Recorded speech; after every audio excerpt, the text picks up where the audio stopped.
Hello everyone, welcome to my channel. So guys, today we will be understanding the question answers of chapter Little Girls Wiser Than Men. So without any delay, let's start our question answers. So the first question says, how does the author describe the landscape in the beginning of the lesson? So author ने lesson के एकदम शुरुआत में landscape को कैसे describe किया है?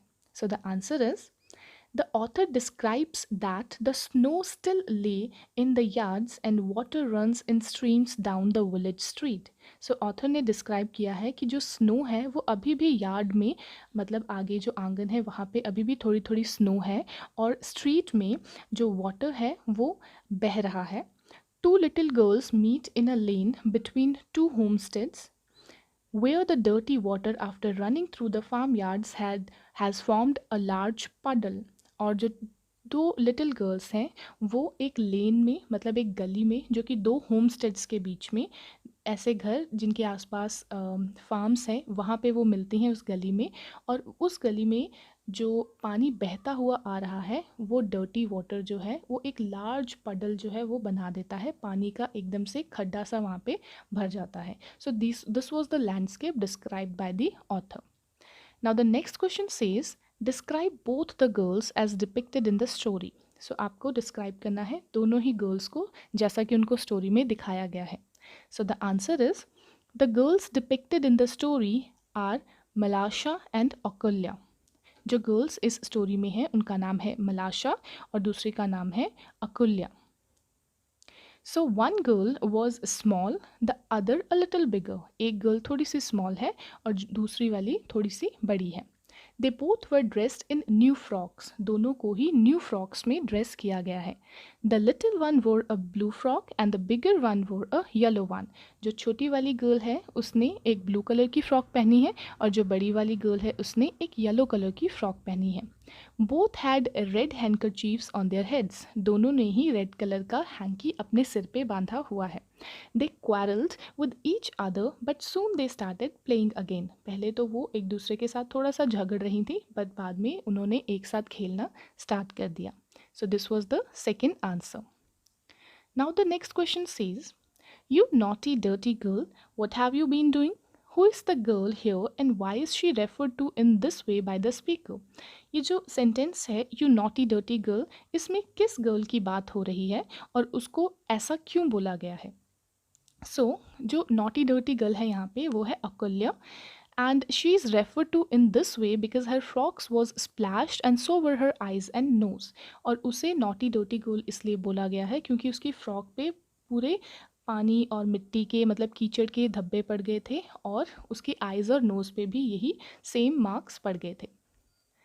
Now the next question says how did the grand mother try to pacify the people. जो ग्रैंड मदर हैं उन्होंने लोगों को शांत कैसे किया? So the answer is the grandmother tried to pacify them by telling that it was not right to behave like this. grandmother ने लोगों को pacify इस तरीके से किया, उनको शांत इस तरीके से किया ये चीज़ बोलकर कि जिस तरीके से वो behave कर रहे हैं वो सही नहीं है. Specially on the occasion of Easter. Specially जबकि एक फेस्टिवल आया है जिसका नाम है Easter. She said that Easter is the time for rejoicing, not for quarreling. उसने लोगों को समझाया कि जो ईस्टर हमारा एक ओकेजन है ये एक रिजॉइस करने का मतलब इंजॉय करने का एक ओकेजन है ना कि लड़ाई झगड़ा करने का. So this is how the grand mother try to pacify the people. Now our last question says what was Akulya and Malasha doing while the women were abusing each other? जब women एक दूसरे को abuse कर रही थी एक दूसरे के साथ लड़ रही थी तब अकुल्य और मलाशा क्या कर रही थी? While the women were abusing each other, Akulya had wiped the mud off her frock and gone back to the puddle.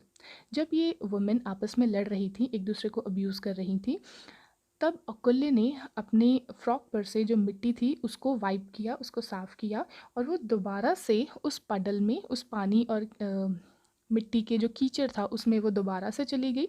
She took a stone and began scraping away the earth in front of the puddle. उसने एक stone उठाया और उसने उस पडल के सामने एक नाली बनानी थोड़ी सी स्टार्ट की।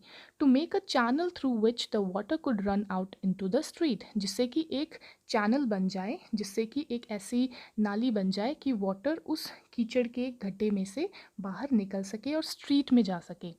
Malasha joined her and with a chip of wood she helped her to dig the channel.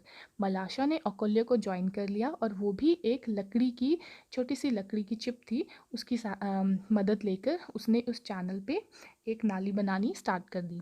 They started playing with each other, और साथ में ही वो एक दूसरे के साथ खेलना स्टार्ट हो गए। So this is what Akulya and Malasha doing while the women were abusing each other.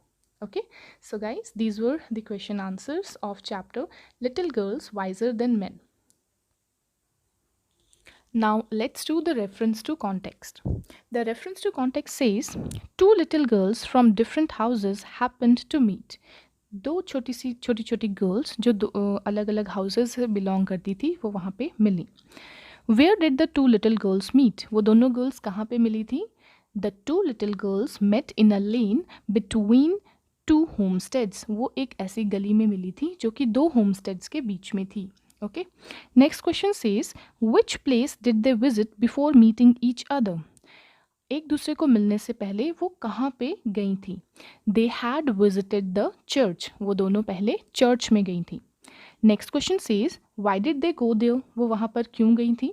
They went there to say their prayers as it was Easter, वो वहाँ पे इसलिए गई थी क्योंकि ईस्टर का ओकेजन था और वो वहाँ पे अपनी प्रेयर्स के लिए गई थी। And the last question says what happened when the two girls met, और जब वो दोनों गर्ल्स वहाँ मिली तब क्या हुआ? So the answer is they started playing in the puddle on the road, वो कीचड़ के उस पाडल में दोनों एक साथ खेलना स्टार्ट हो गई। Okay, so this was your reference to context. So guys, these were the reference to context and question answers of chapter Little Girls Wiser Than Men. I hope that you understood this chapter's question answer and you liked it too. And if you did, please hit the like button and subscribe to my channel. And I'll be meeting you with my new video very soon. Till the time, take care. Have a wonderful day ahead. Bye bye.